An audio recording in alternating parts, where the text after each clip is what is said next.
Dwayne Laughlin here. I have a piece of paper in my hand rolled up because I want us to think about a scroll. Now, we, in this day and age, have books that are written in hardcover and they're sort of rectangular shape. But before books were printed, before the printing press existed and going way back in time, things were written out on a paper-like substance, and then it was rolled up so it could be carried around like this. And that's how messages and stories and different things were conveyed from some people to other people. The paper would be written on, it would be rolled up, transported to another place. They would open it up to read what had been written. Well, the reason I have this scroll is we're thinking about the old-time way that the writing occurred, but in particular, I'm thinking about an old-time person by the name of Isaiah. He was a prophet in the Bible. God inspired Isaiah to write about something that would happen in the future. He was looking ahead to something coming. He was making a prophecy. The prophecy would have been written on a scroll, and that's how it was passed on from generation to generation. Well, in Isaiah's prophecy, he saw someone coming into this world. He said, "Unto us a child is born, unto us a son is given, and he shall be called Wonderful."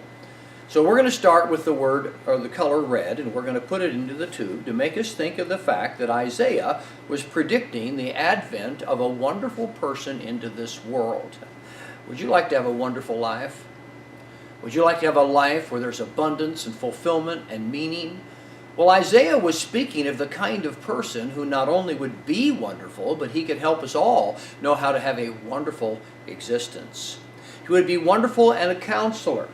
Now, some say wonderful and counselor to go together, as in wonderful counselor, but I like to separate the words because to me, counselor makes me think of someone who can give me answers and give me direction. And this person that Isaiah saw as coming into the world would provide answers and direction that we all need. He would be wonderful counselor, mighty God. So here's another color for us. Mighty God, that makes me think of power to overcome adversity and to deal with challenges and rise above them. Could you use some power in your life? Do you face some things that you say, I just don't know how I'm going to handle this. I don't know how I'm going to get through this. Well, there's someone who is the mighty God, and he can help you find the success you need and overcome those obstacles and surmount those challenges. Wonderful counselor, mighty God. He would be the everlasting Father. To me, that indicates a sense of belonging. Whoops, we'll put one color in here, not two. A sense of belonging. Would you like to have a family, a situation, a spiritual family where you can enjoy people forever? Hopefully you have a good family situation on this earth. But as great as physical family is, spiritual family is even better.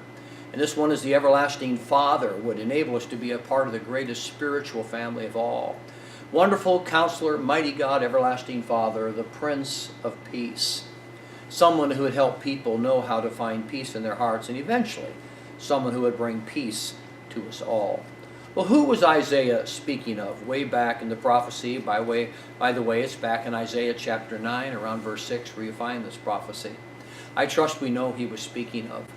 He was speaking of Jesus Christ. When Jesus Christ came into this world, he was the one in whom all those things came together. We have the variety of colors, but now what do we see? Now we see one very interesting picture. A picture that indicates a person.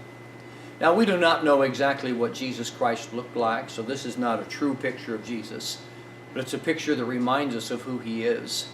And all those things coming together remind us of who Christ really is. He is the one who's the wonderful counselor, mighty God, everlasting Father, Prince of Peace. He's the one in whom all the things come together that we need to find victory and success in life. He is the one who gives to humanity everlasting hope and victory in this world. I hope you personally have come to know the one who's wonderful counselor, mighty God, everlasting Father, and Prince of Peace as Lord of your own life and ruler of your own heart.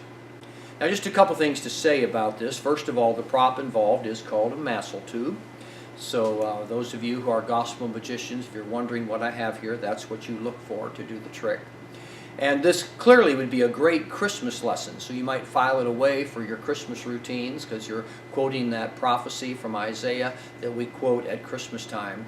But I think far beyond Christmas time, the whole idea of someone being wonderful, mighty God, everlasting Father, all those things, and the challenge that Jesus Christ is the one who was all those things and helps us find all those things become reality for us personally, well, that's a challenge not just for Christmas time, but for all the time. So that's it. Dwayne Laughlin sharing the prophecy of Isaiah by way of the Massal tube and the Jesus silk.